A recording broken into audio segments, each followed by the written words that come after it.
Chez les Corbrad, c'est amusant comme tout, car si les gâteaux secs sont peut-être un peu mous, les rafraîchissements, eux, en revanche, sont bouillants.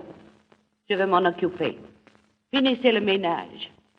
Mais n'allez pas vous mettre en nage, voilà ce qu'il faut éviter, voyons.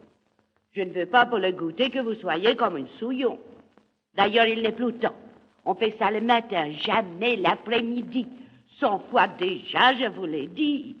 Donc, pour l'instant, ne nettoyez qu'à la surface. Pour aujourd'hui, cela suffit. Car la poussière se déplace et ne va pas où nous voulons. Et quel serait notre profit, notre avantage, si la poussière du salon, vous l'avez sur votre visage?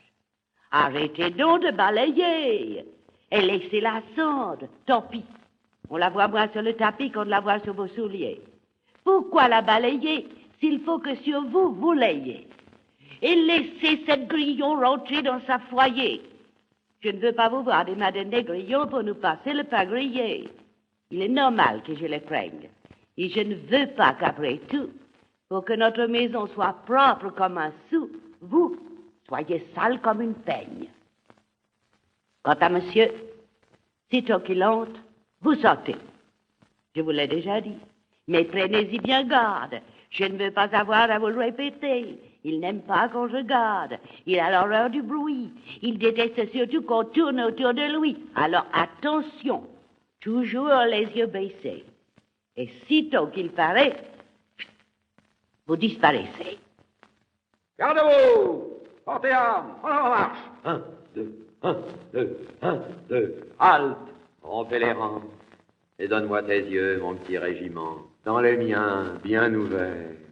Sont-ils bleus, sont-ils verts? Qu'ils soient bleus ou bien verts, bien ouverts, ils sont délicieux.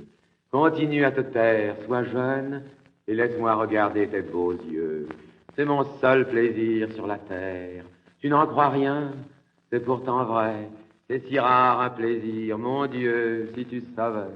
On en a quelquefois quand on est malheureux, mais qu'on en est sevré, pour peu qu'on soit un homme heureux, pour peu qu'on soit ce qu'on appelle un homme heureux.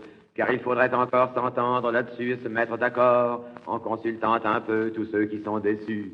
C'est vite dit un homme heureux, c'est comme le bonheur, il y a deux bonheurs, celui qu'on vous impose et celui qu'on se fait, que l'on se fait soi-même. Ah, le second a le bonheur, il est parfait, celui-là je l'aime. Mais le premier, c'est autre chose, l'un est en vers et l'autre en prose.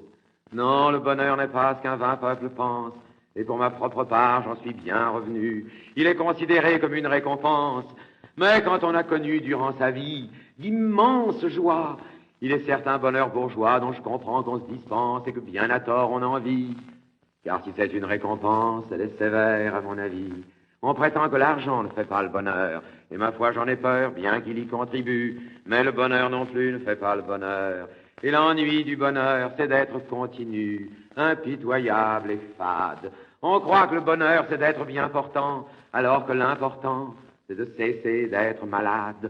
J'aime le calme après l'orage, et le port après le naufrage. Et j'aime aussi l'accord après un long débat, tout comme l'armistice à la fin des batailles. Mais loin d'être la paix qui succède au combat, le bonheur est souvent l'envers de la médaille. Tandis que le plaisir, c'est le fruit défendu. Donne-moi tes beaux yeux, petits fruits défendus, comme ils sont bien fendus, comme ils se laissent regarder. Approche, approche, ils sont charmants. Au moins, toi, tu n'as pas tes deux yeux dans tes poches. Et je t'en fais mon compliment. Signe de loyauté, de franchise, bravo. Les yeux baissés, moi, ça m'effraie. Oui, parce que c'est faux, tandis que ça, c'est vrai. À 20 ans, tonnerre de Dieu, quand on a ses yeux dans ses poches, à 40, on est sûr d'avoir des poches aux yeux. Viens là, plus près encore, approche. Mais il ne suffit pas qu'on ouvre ses grands yeux, encore faut-il qu'on ait dedans quelque chose qui soit persuasif, ardent. Or, petite servante, admirez mon orgueil, je crois que vous avez quelque chose dans l'œil.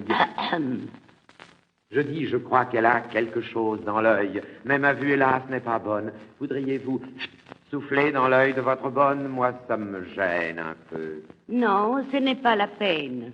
Elle n'a qu'à baisser les yeux. Ça s'en ira. Vous n'allez pas, j'espère. Mais je ne vous dis rien. Nous l'avons engagée comme bonne à tout.